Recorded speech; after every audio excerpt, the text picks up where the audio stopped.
travaillé la chaîne, c'était dans les usines Renault. Il faut solvabiliser, il faut effectivement que les ouvriers de chez Renault puissent aussi s'acheter une petite 4 chevaux. Mais à partir des années 70, ça a commencé à s'arrêter, ça. Années 80, c'est la diminution. D'abord, licenciement en masse, chômage qui devient chronique, endémique. Et donc, qu'est-ce qui se développe à ce moment-là? Les subprimes.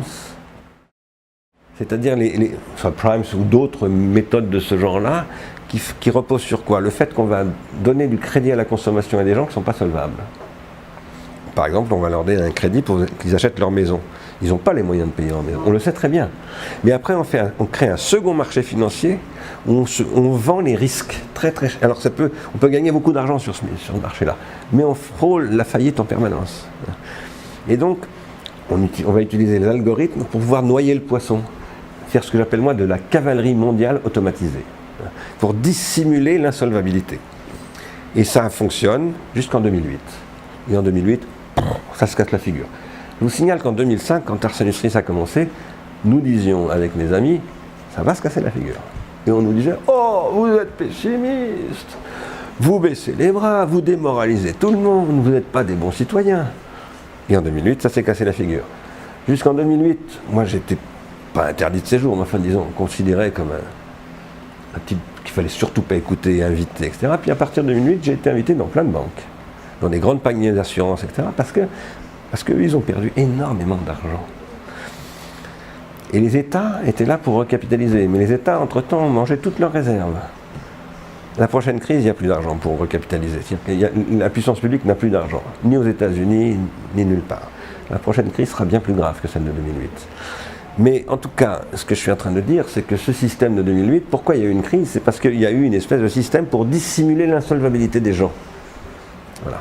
Maintenant, avec l'automatisation, cette insolvabilité va monter au ciel. C'est-à-dire que ce n'est pas simplement une partie des gens qui sont insolvables parce que soit ils sont chômeurs, soit ils sont employés mais très mal payés et que du coup ils sont obligés de faire des emprunts qu'ils ne peuvent pas payer. Je me suis intéressé moi, à une famille qui a une histoire tragique, la famille Cartier, dont le père et la mère ont été jugés au tribunal de Beauvais, je crois, pour infanticide. Ces gens-là, j'ai écrit un livre sur eux. Ces gens-là, eh bien, un jour, ils ont décidé de tuer leurs enfants et de se tuer eux-mêmes. C'est le Petit Pousset, ça raconte l'histoire du Petit Pousset. Pourquoi? Parce qu'un jour, ils étaient... Alors, qu'est-ce qu'ils avaient comme vie? Lui, il était VRP, il essayait de vendre je ne sais pas quoi. Elle était infirmière. Et en fait, leur seule existence, c'était d'aller dans les supermarchés le week-end. Voilà. Ils bossaient toute la semaine, les mômes à l'école, et le week-end, ils passaient tout leur week-end dans les supermarchés. Et ils consommaient. Et un jour, ils ont voulu acheter un Xème truc, et hop, la carte de crédit a été avalée par le système. Ils avaient 16 cartes de crédit. Donc ils ont essayé une autre carte de crédit, elle a aussi été avalée par le système, parce que ce sont des réseaux qui s'informent les uns les autres. Et bien le soir même, ils ont décidé de se suicider et de tuer leurs enfants. La femme étant infirmière, elle a fait des injections d'insuline à tous ses enfants. Et eux-mêmes, ils se sont injectés de l'insuline. Ils se sont tous ratés, sauf une petite fille qui est morte. C'est atroce, absolument atroce. Et moi, j'ai écrit un livre pour les défendre. Pour dire, c'est pas eux qu'il faut juger. C'est Carrefour, c'est Darty, c'est les crédits à la consommation. C'est tout ça qu'il faut juger. Alors évidemment, il faut les condamner, tout ça, parce que c'est... Mais enfin, il faut une circonstance extrêmement atténuante. Parce qu'en plus, eux disaient, nous sommes croyants. On nous a dit que nos enfants seraient plus heureux dans le royaume de Dieu, donc on s'est dit, bah après tout, voilà. Je crois qu'ils étaient vraiment de bonne foi. Voilà, ça a créé quelque chose qui a été décrit en 2004 dans un cabinet de marketing américain qui s'appelle IRI. Ils ont appelé ça le malaise dans la consommation et les alter-consommateurs. Qu'est-ce qui s'est passé à partir du début des années 2000? Les gens ont commencé à se sentir mal. Les gens consomment beaucoup, mais en général, ils consomment par dépit. Et je fais partie, moi, d'une génération qui a consommé avec enthousiasme. Je me souviens très très bien de la première glace que ma mère a faite avec le premier frigo qui est apparu chez moi, c'était en 1960. C'était fantastique. Fantastique. Comme la Bendix machine à laver à gaz. Ma mère avait 5 mômes, donc je peux vous dire qu'elle en avait du boulot. Ben, la Bendix, c'était une révolution extraordinaire. Voilà. Une révolution ménagère. À cette époque-là, comme la 2 chevaux que mon père a acheté, à cette époque-là, On avait l'impression que le monde était pour nous, l'avenir était tout grand ouvert, etc. Depuis le début des années 2000, les consommateurs consomment comme un toxico consomme de la drogue. C'est-à-dire qu'ils ne peuvent plus s'en passer, tout simplement. Ils savent tous que c'est pas bon pour la planète, d'abord de consommer, parce que la planète ne peut plus supporter ces niveaux-là de consommation. Ils savent qu'elle n'apporte pas de plaisir. Ils savent qu'elle détruit la vie familiale et donc l'éducation des enfants. Mais quand je dis nous sommes tous là-dedans. Nous sommes pris tous dans un dispositif qui est la consommation par dépit. Le malaise dans la consommation. Et ça ne peut pas continuer. Un très grand penseur, un philosophe et sociologue allemand qui s'appelle Max Weber avait expliqué que le capitalisme ne pouvait marcher que tant que les gens adhéraient à ce qu'il exige, parce qu'il exige beaucoup de travail, beaucoup de contraintes, beaucoup de formation, Et à partir du moment où ils n'adhèrent plus, il disait, ça ne peut pas durer longtemps. Les gens n'adhèrent plus du tout. Ils adhèrent au Front National, ils adhèrent au djihadisme, ils adhèrent à je sais pas quoi, voilà. Et quand je dis ça, c'est pas pour porter des jugements de valeur sur les gens qui... Moi, je suis pas là pour donner des leçons. Par contre, ce que j'essaye de faire avec mes amis, c'est de dire qu'il y a des solutions. Et que ça peut tout à fait changer. Ça peut tout à fait changer parce qu'on n'a pas le choix, tout simplement. En fait, on change quand on ne peut plus faire autrement, en général. Par exemple, l'alcoolique qui change. Je me suis beaucoup intéressé aux alcooliques, j'ai moi-même été alcoolique, j'ai fait 2 cures de désintoxication. Et j'ai beaucoup étudié les alcooliques anonymes. Et un autre type, qui est un anthropologue extrêmement connu aux États-Unis, qui s'appelle Gregory Bateson, a étudié les alcooliques anonymes en Amérique du Nord, dans les années 50. À l'époque, c'était un nouveau mouvement. Un alcoolique se désintoxique quand il ne peut plus faire autrement. Pourquoi est-ce qu'il ne peut plus faire autrement? Parce que sa vie est devenue un enfer. Il a des hallucinations, il fout tout en l'air. Il détruit son ménage, il détruit son économie domestique, il dépense tout son fric dans l'alcool, et en plus, il n'a plus aucun plaisir. Il ne peut plus se saouler la gueule. Il ne peut plus se saouler au sens de s'enivrer, puis se mettre à chanter. Non, il est dedans. Et le toxico, c'est pareil. Le toxicomane est très très bien décrit par un grand toxicomane très connu qui s'appelle William Burroughs, qui est un des fondateurs de la Beat Generation. Vous avez une exposition au Centre Pompidou en ce moment là-dessus. Eh bien, William Burroughs a écrit je crois que c'est son roman le plus connu, qui s'appelle Le Festin nu. Il raconte l'intoxication et la désintoxication. Et il explique comment un junkie devient à un moment donné, voilà, il ne peut plus se passer de l'héroïne, mais ce qu'il dit, ne prenez jamais d'héroïne. Donnez-moi ma dose, parce que moi je ne peux pas m'en passer. C'est trop tard, voilà. Et pourquoi c'est trop tard? C'est parce que son cerveau n'est plus capable de produire des endorphines. En fait, le cerveau, c'est une usine chimique. Pas seulement chimique, électrochimique. Mais cette usine électrochimique produit des molécules. Et ces molécules, par exemple, si vous coupez un doigt, vous voyez, ça m'est arrivé là. Cet été, je me suis coupé carrément le cartilage et un nerf là, avec une scie. Eh bien, qu'est-ce qui fait que je tiens le coup? C'est que mon cerveau envoie d'urgence des anesthésiants en fait à cet endroit-là, pour atténuer la douleur. Parfois, il envoie des somnifères. Par exemple, un jour, ma femme est tombée d'un escalier avec notre petite fille qui avait moins d'1 an, dans les bras. Elle est tombée avec la petite. La petite est tombée dans les pommes. J'ai eu très très peur parce que je me suis dit, voilà, j'ai cru qu'elle était morte en fait. Et à l'hôpital, ils m'ont dit, non, mais c'est une protection du cerveau. Le cerveau lui a envoyé un somnifère pour qu'elle ne soit pas traumatisée. Donc ne vous inquiétez pas, elle dort, mais elle se réveillera dans une demi-heure. En fait, le cerveau envoie, pour éviter des trop grands traumatismes psychologiques, etc., et les lésions cérébrales, il envoie des trucs comme ça. Eh bien, un toxicomane, il n'est plus capable de produire ça. Donc si vous ne lui donnez pas sa dose, le moindre, rien que sortir dans le soleil, là, ça fait très mal aux yeux, il ne peut pas supporter. Vous voyez? Et donc il est devenu totalement dépendant. Si vous allez dans l'université, je ne me souviens plus du nom de cette université, c'est une université très connue, peu importe, enfin bon. Une grande université américaine a suivi pendant 30 ans 40 000 familles américaines qui regardaient la télévision. Et ce qu'elle a fait apparaître, cette université, c'est que la consommation de télévision produit de la dépression collective. Et que, Aux États-Unis, on regarde beaucoup plus la télé qu'ici. Hein.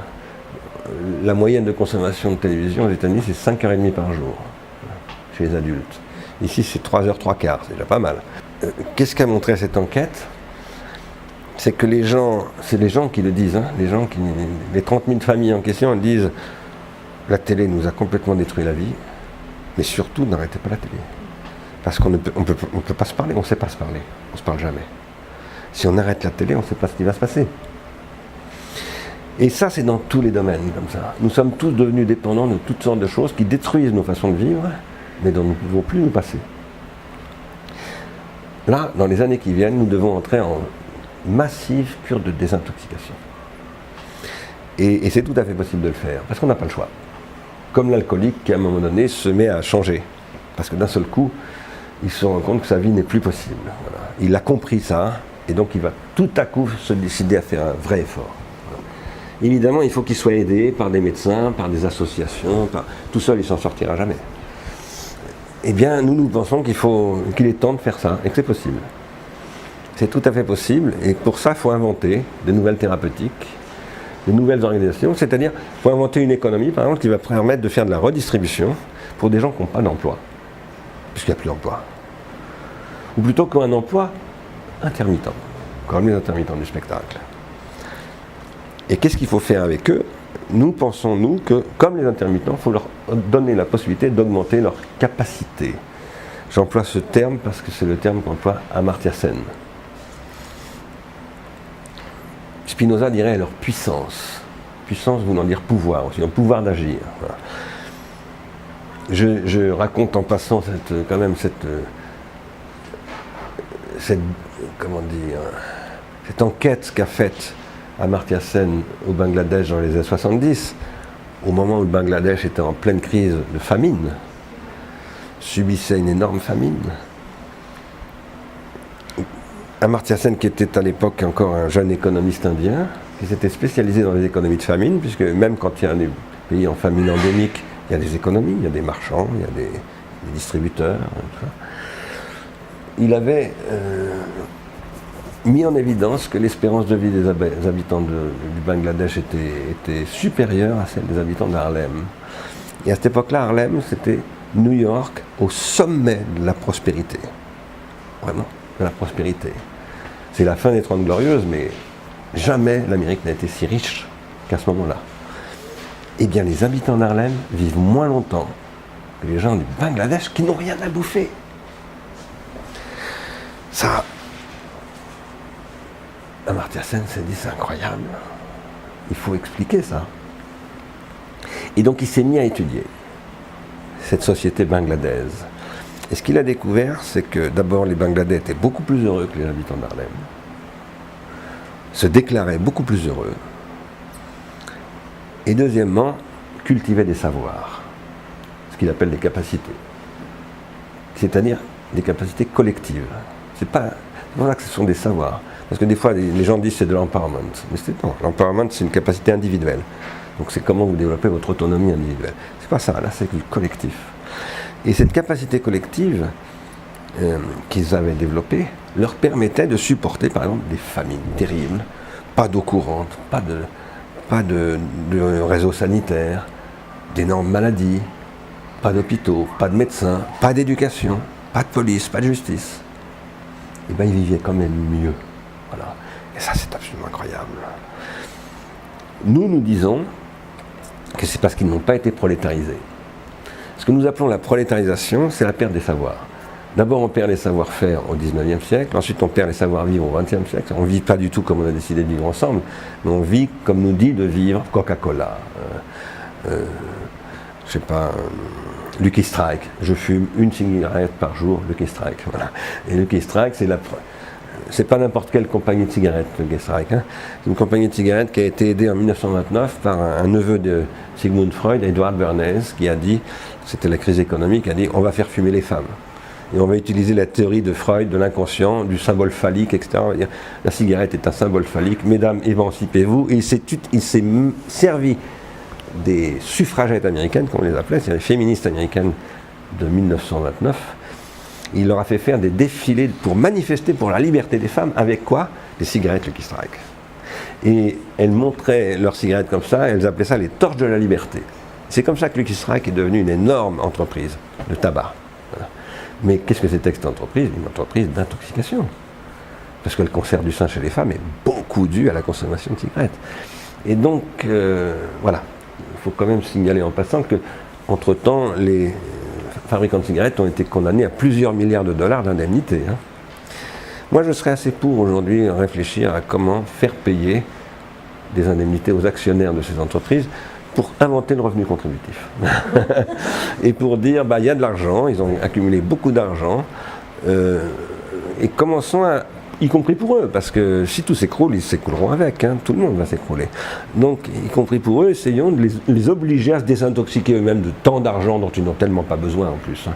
À quoi ça sert d'avoir tant de pognon pour inventer une économie solvable. Une économie solvable, pour nous, c'est une économie demain qui dit « chouette, tout s'automatise ». Si tout s'automatise, ma bagnole roule toute seule. Parfait. Je vais pouvoir lire du Balzac. J'ai jamais eu le temps de lire du Balzac dans ma vie. Ou je vais pouvoir lire du Stigler. C'est vachement intéressant, Stigler. Avoir du temps. Avoir du temps et donner ce temps aux gens, pour quoi faire? Pour qu'ils augmentent leur puissance d'agir, leur capacité de faire ensemble, de faire des problèmes de maths, des matchs de foot, n'importe quoi. L'essentiel, c'est qu'ils augmentent leur capacité d'agir. En fait, c'est indispensable. Parce que l'anthropocène, qui est en train aujourd'hui de s'imposer et de se développer à toute vitesse, est en train de produire le big shift, en train de produire la crise climatique dont on parle. L'anthropocène, on ne peut pas rester dedans. L'anthropocène, c'est une impasse. C'est la mort non seulement de l'humanité, mais de la diversité biologique. Et c'est une catastrophe, l'anthropocène. Donc il faut apprendre à en sortir. Nous disons qu'il faut entrer dans ce que nous appelons le néganthropocène. Qu'est-ce que ça veut dire? Pourquoi est-ce que nous entrons dans l'anthropocène? Pourquoi est-ce que nous sommes dans l'anthropocène et pourquoi est-ce que l'anthropocène est toxique? C'est parce que l'anthropocène, c'est ce qui détruit la diversité. C'est ce qui détruit la diversité des modes de vie, des langues, la biodiversité, ce que nous appelons nous aussi la noodiversité, la diversité des façons de penser, etc. Ça, par exemple, ce qu'on appelait il y a 10 ou 20 ans la pensée unique, c'est un effet de l'anthropocène. Tout le monde pense de la même manière, un peu comme dans Métropolis, vous savez, de Fritz Lang, c'est-à-dire tout le monde marche en rang comme ça, et totalement crétinisé. Aujourd'hui, nous sommes tous crétinisés. Par exemple, quand je prends le taxi ici, ça m'arrive assez souvent à Paris, je vois des jeunes taxis qui me demandent l'adresse, ils commencent à taper ça sur leur GPS, et je leur dis, vous savez, vous allez vous planter.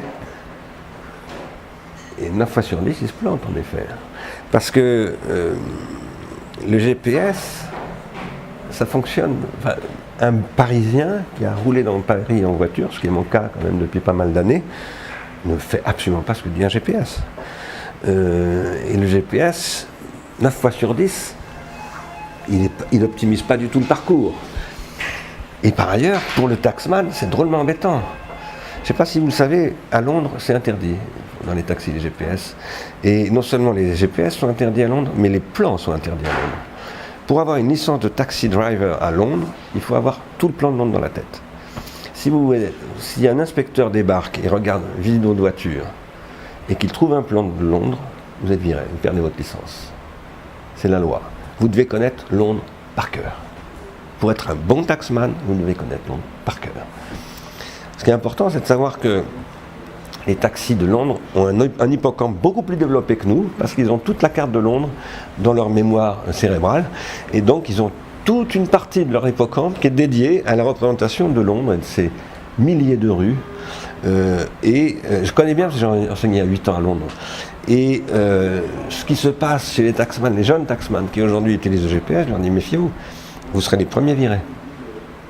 Parce que vous serez virés. Parce qu'il va y avoir un processus d'automatisation, etc. Et on ne gardera que les très bons chauffeurs en qui on peut absolument avoir confiance, etc.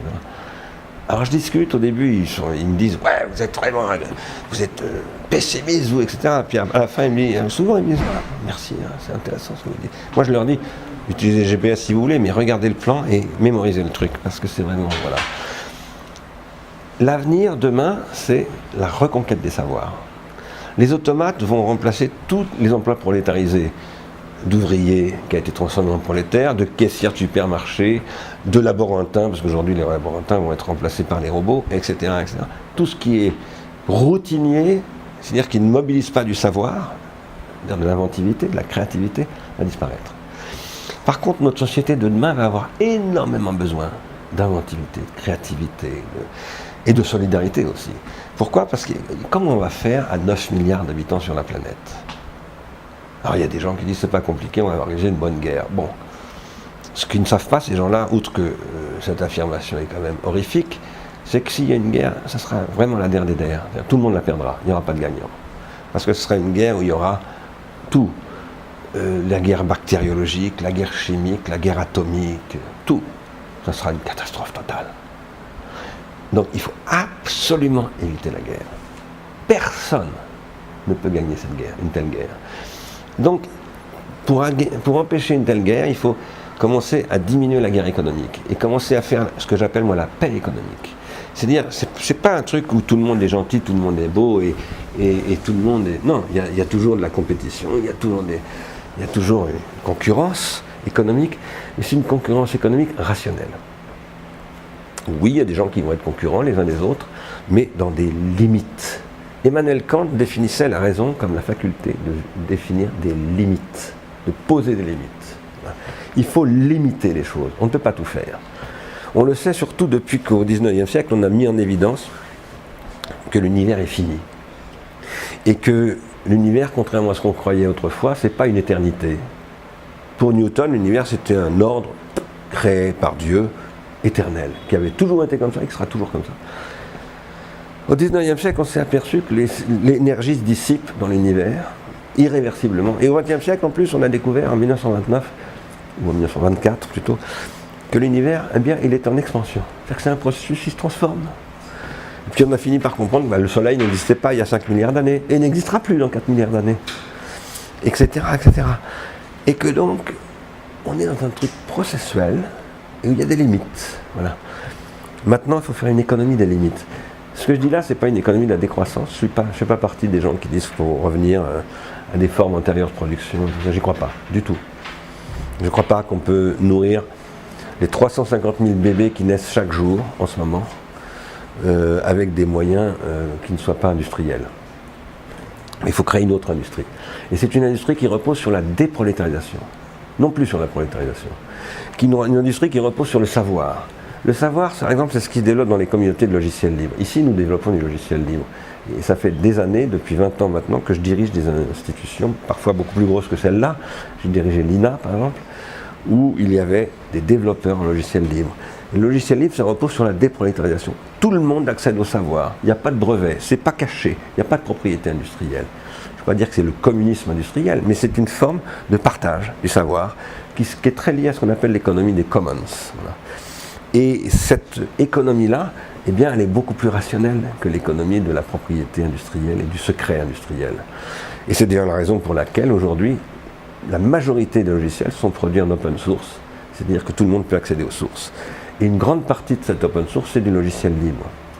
Par exemple, ce qui a permis le développement de Google, c'est de s'appuyer sur Mozilla et un certain nombre d'entreprises qui pratiquent le logiciel libre ou l'open source. Moi, je connais bien un des fondateurs de Mozilla. Et nous avons travaillé avec ces gens-là. Nous pensons que ce modèle est extensible à toutes sortes d'autres activités, pas simplement au numérique. Et qu'aujourd'hui, il faut aller vers la déprolétarisation qui permet aux gens de développer leur capacité au sens d'Amartya Sen. C'est ce que font les intermittents du spectacle. Pourquoi est-ce qu'un intermittent peut être payé 10 mois d'affilée sans, à 70% de son dernier salaire et retrouver ce droit-là uniquement avec 3 mois d'activité? Je sais pas si, oui, c'est à peu près 3 mois. 507 heures, c'est à peu près 3 mois d'activité. C'est parce qu'on considère qu'un intermittent du spectacle, il a besoin de beaucoup de temps libre pour développer ce qu'il est capable de faire. Un bon ingénieur de la lumière, par exemple au cinéma, c'est quelqu'un qui doit beaucoup se cultiver, technologiquement, mais aussi artistiquement, etc. Il faut lui donner du temps. Un bon comédien, c'est pareil. Il faut qu'il ait le temps de travailler, pas simplement son répertoire, ses rôles, etc., mais sur lui-même. Voilà. Et il faut leur donner de la capacitation au sens d'Amartya Sen. Je connais très bien ça parce que l'INA, c'était le premier formateur d'intermittents du spectacle quand j'étais à l'INA. C'est toujours le premier formateur. Et c'est un monde que je connais assez bien, le monde des intermittents. Eh bien, nous pensons que demain, il faut créer des activités liées à ce qu'on appelle le revenu contributif, qui à la fois fonctionnent sur les modèles de partage du savoir du logiciel libre, mais dans toutes sortes d'autres domaines, et d'autre part, sur le développement du régime d'allocation de ressources des intermittents du spectacle pour permettre aux gens de passer parfois 9 mois par an uniquement à faire ce qui les intéresse. Et il faut commencer tout petit. Parce que si on les prend à 25 ans, c'est déjà trop tard. Ils sont bourrés, complètement contrôlés par Facebook, la télé et toutes ces conneries. Et enfin, c'est pas déjà trop tard, c'est jamais trop tard. Mais disons que c'est beaucoup plus difficile. Si on commence tout petit, en passant aussi des contrats avec leurs éducateurs, avec leurs parents, avec leurs profs, avec tout ça. Quand je dis tout petit, c'est vers 14 ans. Voilà. Et qu'on les engage, et qu'on leur ouvre des possibilités, en travaillant aussi avec des industriels, avec des banques, en disant on va créer une économie contributive. Si je vous dis ça, c'est parce que je discute aussi avec le monde industriel. Et que les industriels, ce que je suis en train de vous dire, ils en sont très convaincus. Ils sont convaincus que oui, en effet, l'automatisation va faire qu'il va y avoir des baisses d'emploi et donc des baisses de pouvoir d'achat. Donc ils se demandent, mais comment on va redistribuer le pouvoir d'achat? Il faut redistribuer le pouvoir d'achat. Et ils trouvent ça beaucoup plus intéressant que de simplement faire le revenu minimum d'existence, qui de toute façon est un salaire de misère, parce que le revenu minimum d'existence, ça dépassera au mieux, ça ne dépassera pas 800 €. Ce sera plutôt 500 € que 800 €. Et comment vous payez votre loyer avec 800 €? Vous ne pouvez pas payer votre loyer. Donc, et vous pouvez encore moins avoir des enfants. Et vous pouvez encore moins acheter une automobile, ou enfin, peut-être plus acheter d'automobile, mais enfin vous ne pouvez pas consommer, vous n'avez rien, mais juste de quoi renouveler votre force de travail, comme disait Marx. C'est pas ça qui peut être la base d'une économie. La base d'une économie, c'est un revenu contributif où vous pouvez gagner 10 000 € par mois. Parce que si vous avez travaillé pendant 3 mois en étant payé 13 000 € par mois, pendant 3 mois, vous avez droit à 70% de 13 000 € pendant un temps. Alors, est-ce que ce sera le régime des intermittents avec les mêmes standards? Sûrement pas, mais c'est analogue. Et vous pouvez, si vous arrivez à trouver des emplois qui sont très très bien payés, vous pouvez très bien gagner votre vie en tant qu'intermittent. Et ça sera nécessaire. Je vous donne un exemple pour vous dire pourquoi on aura de plus en plus besoin de gens comme ça. La nouvelle robotisation, c'est pas simplement les gros robots qui font tout comme on voit. C'est ce qu'on appelle la cobotisation, qui sont des robots qui travaillent avec des êtres humains et qui leur apprennent à faire des choses. Ce sont des robots qui apprennent à imiter des êtres humains. Et il faut que ces êtres humains soient super forts. Ce seront des intermittents de la cobotisation. Ce seront des gens qui sont des métallurgistes, moi je travaille avec quelqu'un dans le bâtiment aujourd'hui sur ces trucs-là. Voilà, des bâtisseurs, des maçons. Ce seront des gens qui auront un métier, un vrai savoir, qui seront à la pointe aussi de l'évolution des robots eux-mêmes et qui sauront former des robots. Voilà. Mais je vous donne cet exemple-là, je pourrais vous en donner toutes sortes d'autres, et ça croise aussi l'économie sociale et solidaire, ça croise aussi toutes sortes d'activités de ce genre, tout ce qu'on appelle l'activité du do-it-yourself, etc., etc., où il y a énormément de choses à faire, où il y a aussi tellement besoin de développer des services publics, alors que l'argent, il n'y en a plus dans le service public. Il faut créer des nouvelles façons de créer un service public qui n'est pas uniquement constitué de fonctionnaires, mais aussi de gens qui sont des citoyens, et qui, parce qu'ils s'impliquent énormément dans la vie locale, eh bien, ils obtiennent des crédits contributifs. Si vous voulez, pour terminer là-dessus, ce que nous disons, nous, c'est qu'il va falloir créer une économie où on labellisera des institutions, des entreprises, des associations, etc., comme étant productrices d'économie contributive. C'est-à-dire une économie qui est plus économe. Autant, pour une économie, il vaut mieux être économe. C'est-à-dire qui gaspille beaucoup moins, qui crée beaucoup plus de solidarité sociale, et qui en plus participe à la diminution du taux d'entropie dans l'univers, c'est-à-dire au passage de l'anthropocène à ce que nous appelons le néganthropocène. Voilà, donc tout ça c'est pour aussi redonner le moral à Florian. Voilà. Et donc ça c'est plus ou moins un projet pleine commune que vous venez de... C'est tout à fait le projet pleine commune, complètement. Donc je vais aussi vous demander, pour vous les jeunes aujourd'hui, déjà est-ce qu'ils rêvent encore, et si oui, ils rêvent de quoi? Ça dépend lesquels, parce que les jeunes, il y a toutes sortes de jeunes. Donc, mais il est vrai que, je pense que dans votre question, il y a en creux le fait que, est-ce qu'ils ne rêvent pas moins qu'avant? Voilà. Ben, c'est ce que dit Florian. Florian dit à celui qui l'interroge un jour, puisque en fait Florian, à cette époque-là, à 15 ans, il discute avec un type qui est un peu plus jeune que moi, mais qui doit avoir 45 ans, donc qui pourrait être son père. Et il lui dit, oh tu sais, ma génération, nous ne rêvons plus comme vous avez rêvé d'avoir une famille, des enfants, un boulot. Nous n'aurons pas de famille, nous n'aurons pas de boulot. Terrifiant comme discours. Il ne rêve plus du tout. Il dit, nous ne rêvons plus. Voilà. Moi je crois qu'il faut absolument que les gens rêvent, pour 1000 raisons. D'abord, si Clément Ader a pu faire des avions, est-ce que c'est bien, est-ce que c'est mal? Moi je trouve ça très bien, personnellement. Est-ce que c'est bien qu'il y ait des avions qui bouffent autant de kérosène? Ça c'est autre chose. Mais pourquoi est-ce que Clément Ader a pu faire des avions? Premier vol d'avion de Clément Ader, c'est vers 1880. Hein. Vous l'avez vu l'avion Clément Ader? Allez voir sur Wikipédia. Puis après vous allez sur la notice Wikipédia, qui est un truc contributif. Hein. Vous allez voir Léonard de Vinci. Qu'est-ce que vous allez voir? L'avion de Clément Ader. Parce que l'avion de Clément Ader, tel qu'il l'a construit, ressemble beaucoup aux esquisses qu'avait faites Léonard de Vinci 4 siècles plus tôt. Léonard rêvait. Clément Ader l'a fait. J'en ai rêvé, comme dit Sony l'a fait. Ben, moi j'ai rêvé du magnétoscope. Quand j'étais petit, il n'y avait pas de magnétoscope. Et je rêvais de regarder des films chez moi. Je ne pouvais pas. Il fallait au ciné, il fallait qu'ils soient programmés. Il y avait des tas de films que je voulais voir, que je n'avais jamais vus, parce que j'avais entendu parler, je sais pas, de Pandora, par exemple, qui est un très grand film. Pendant des années, je n'ai pas pu le voir. Parce qu'il fallait qu'il soit programmé. Puis en général, il n'était pas. Alors s'il y avait un endroit où on pouvait aller le voir, c'était la cinémathèque de Henri Langlois. Voilà. Et puis un jour, Sony a fait le magnétoscope. C'est pas que seulement Sony, d'ailleurs le premier c'est JVC. Mais le rêve, on en a besoin pour produire de la diversification, pour produire des choses nouvelles. Et pourquoi est-ce qu'on a besoin de cette diversification? C'est parce que la croissance démographique de l'être humain est considérable. Les êtres humains, je pense que vous le savez, au début du XXe siècle, ils étaient moins d'1 milliard. Dans 20 ans, ils seront 9 milliards. Aujourd'hui, ils sont 7 milliards et demi.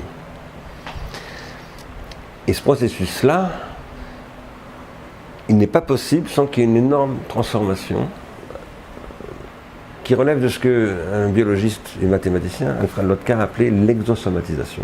Alors le fait que cette espèce vivante produit des organes artificiels, ce ne sont pas des organes naturels comme les yeux, les oreilles, etc. Ça c'est le cas des animaux ou des plantes, mais nous produisons des organes artificiels. Alors vous allez peut-être me dire, ah oui mais ça c'est justement le problème, parce que c'est ça qui produit la toxicité, l'anthropocène. Non, c'est pas ça qui produit l'anthropocène. Ce qui produit l'anthropocène, c'est ce que certains appellent le capitalocène, c'est-à-dire le fait qu'on ne développe ça que pour produire du profit.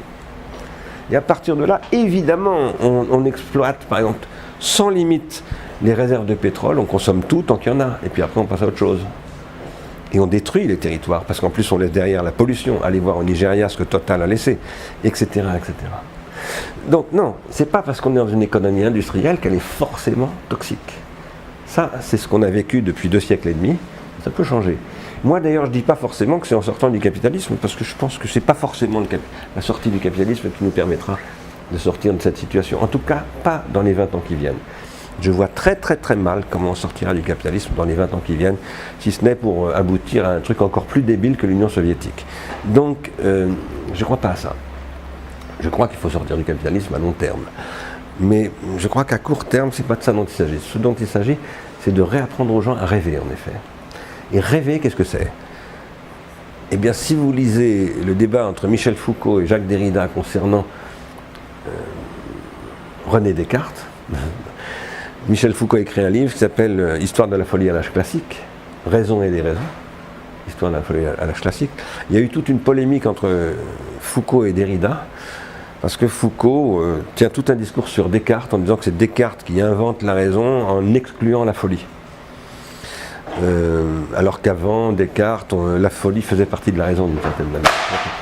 C'est-à-dire que les gens qui raisonnaient considéraient que c'était une partie d'eux qui était folle en eux, qui les amenait à produire des idées nouvelles. Par exemple, un avion. C'est une folie. D'après Foucault, Descartes aurait opposé la raison à la folie. C'est pas si net que ça se discute. Celui qui a vraiment fait ça, c'est Voltaire, en réalité. Mais je dirais que c'est un peu secondaire pour moi, cette question. Par contre, ce qui n'est pas secondaire du tout, c'est que Foucault a répondu à Derrida en disant « Mais Descartes pose le rêve comme la condition de la pensée. » Ce qui est tout à fait vrai. Descartes dit pour méditer, il faut être capable de rêver. Or, qu'est-ce qu'a publié l'année dernière, il y a 2 ans, aux États-Unis, Jonathan Crary, qui est un philosophe, un théoricien, ce qu'on appelle la théorie critique aux États-Unis, et qui a beaucoup écrit aussi sur l'histoire de l'art, et les rapports entre l'art moderne et contemporain avec la technique et l'industrie. Un livre qui s'appelle Le capitalisme à l'assaut du sommeil. Le sous-titre c'est 24/7, 24 heures sur 24, 7 jours sur 7. Qu'est-ce qu'il décrit? Le nouveau capitalisme, le capitalisme réticulaire, je l'appelle comme ça moi, qui fait que vous vous levez la nuit pour lire vos mails.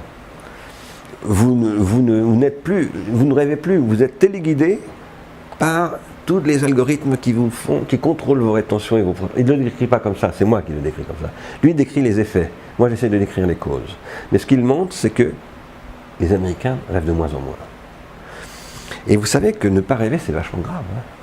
Très, très, très dangereux. Je ne sais pas si vous le savez, mais il y a à peu près 10 ou 15 ans, un somnifère a été interdit sur le marché américain parce qu'il empêchait les gens de rêver. Et vous savez ce qui se passait? Ils devenaient criminels. Pas mal de ces gens qui consommaient ce somnifère sont passés à l'acte meurtriers. Ce pas du tout des profils de criminels. Mais ils devenaient criminels, pourquoi? Quand vous rêvez de découper votre papa en petits morceaux, de violer votre maman, de je sais pas quoi. Et tant que vous en rêvez, vous ne le faites pas. Vous ne rêvez pas que de ça, hein.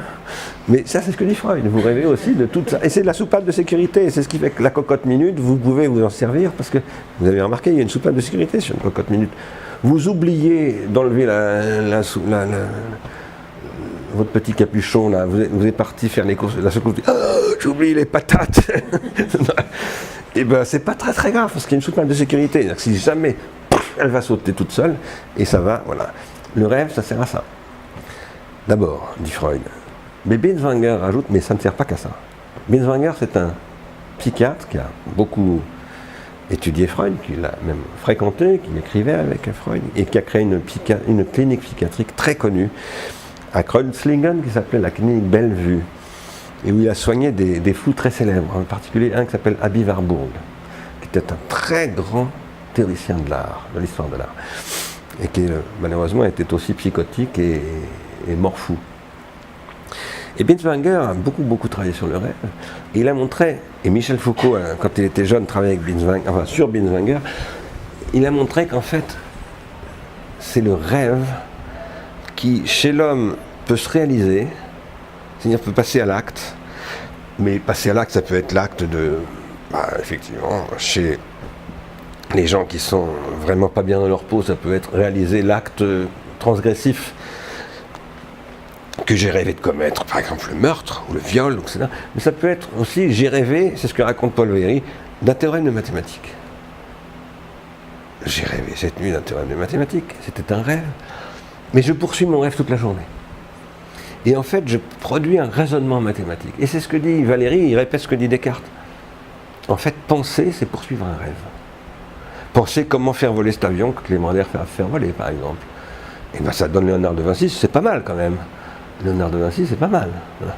Et ça, en plus, Léonard de Vinci, c'est pas seulement un artiste, c'est pas seulement un architecte, c'est un penseur, il a transformé son siècle de A à Z.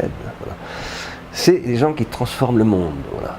Les grands rêveurs, ce sont les grands penseurs. En fait, et qui sont des penseurs, j'écris penseurs avec un A, c'est-à-dire des gens qui soignent le monde. Voilà. Je pense qu'il faut absolument rêver. Et malheureusement, qu'est-ce qu'a fait l'organisation industrielle de prolétarisation? C'est qu'elle a progressivement empêché les gens de rêver. Il y a quelqu'un d'autre qu'il faut lire là-dessus, c'est Simone Veil. Pas la ministre, qui est d'ailleurs une ministre très intéressante, c'était quelqu'un de bien, la ministre, mais l'autre Simone Veil, c'est-à-dire un philosophe, qui a travaillé dans les usines Alstom. Alstom qu'on est en train de fermer en ce moment à Belfort. Et elle a dit, moi je veux savoir ce que c'est que de bosser dans une usine à la chaîne. Et elle l'a fait. Et elle explique comment on détruit votre faculté de penser, de rêver, etc. Et elle a montré pourquoi c'était monstrueux ce truc-là. Moi je suis très content que ce soit des robots qui bossent à la chaîne, plutôt que des ouvriers, qui ne sont plus des ouvriers.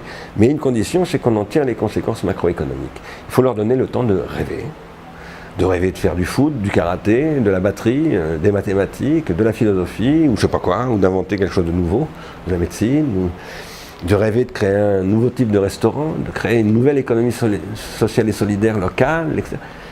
On a besoin absolument de ça. Et donc il faut valoriser, c'est ce que nous appelons nous la nouvelle valeur.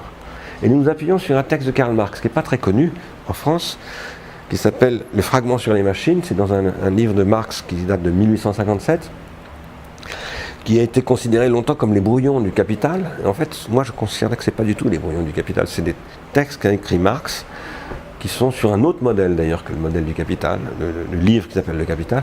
Et dans un de ces fragments, Marx dit peut-être que quand il arrivera à son point de développement le plus avancé, le capitalisme sera entièrement automatique. À ce moment-là, tout le savoir qu'avaient les hommes sera passé dans les machines. Et à ce moment-là, il faudra que les hommes reconstituent le savoir, reproduisent à nouveau ce qu'il appelle du savoir vivant, du travail vivant, parce que ça produira une standardisation. Alors, il n'a pas le concept d'entropie et de négantropie que j'utilise moi pour décrire tout ça. En fait, nous sommes en train de vivre ça. Et donc, il faut que nous inventions maintenant une macroéconomie qui va permettre de valoriser toutes ces choses et de maintenir le développement économique. Ça va être long, compliqué.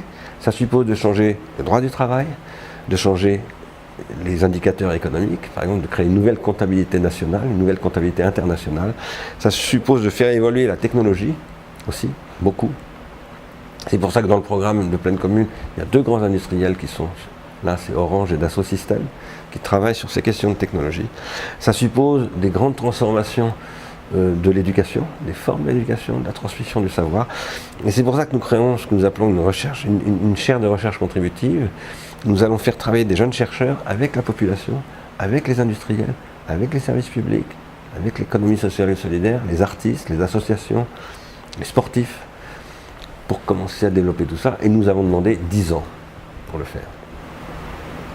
Et les gens qui vont en bénéficier, est-ce qu'ils seront sous un contrat ou quelque chose ?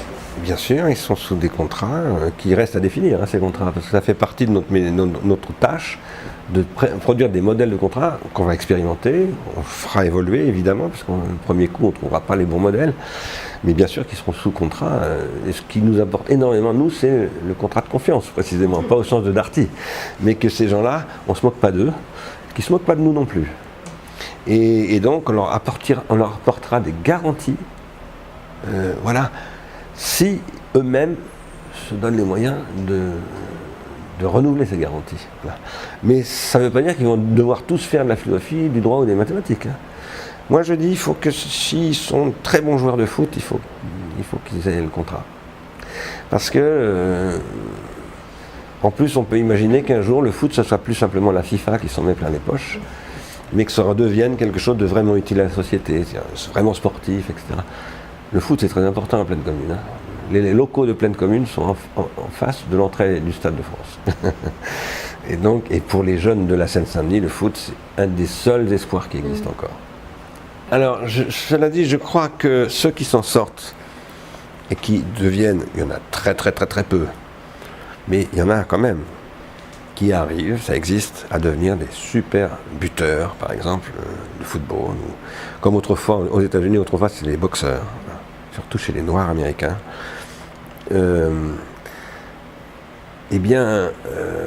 S'ils n'aiment pas fondamentalement le foot, ils ne seront pas des grands joueurs. Donc, il y en a beaucoup des jeunes qui y vont en se disant ça va être un moyen de gagner du pognon. Bon, hein. Tout comme les jeunes noirs américains faisaient de la boxe. C'est pas marrant de faire, j'en ai fait moi, hein, mais faire la boxe c'est très dur hein, quand même. Faut aimer prendre des coups de poing quand même. Hein. Si vous n'aimez pas, on va aimer. Disons qu'il faut supporter de prendre des coups de poing. Hein. Il faut avoir envie d'en donner aux autres en plus. Bon. Mais c'est très très très dur. C'est beaucoup plus dur que le foot. Mais de toute façon, il faut aimer ça. C'est-à-dire qu'il faut à un moment donné être un grand boxeur ou un grand footballeur. Donc il faut être un artiste un peu. Parce que les grands sportifs, ce sont des artistes un peu. Hein. Donc ils vont à un niveau de sublimation qui est du niveau de l'art, quoi. Vraiment, ils inventent des choses inouïes. Moi, je ne crois pas que Zidane marchait pour le fric. Hein.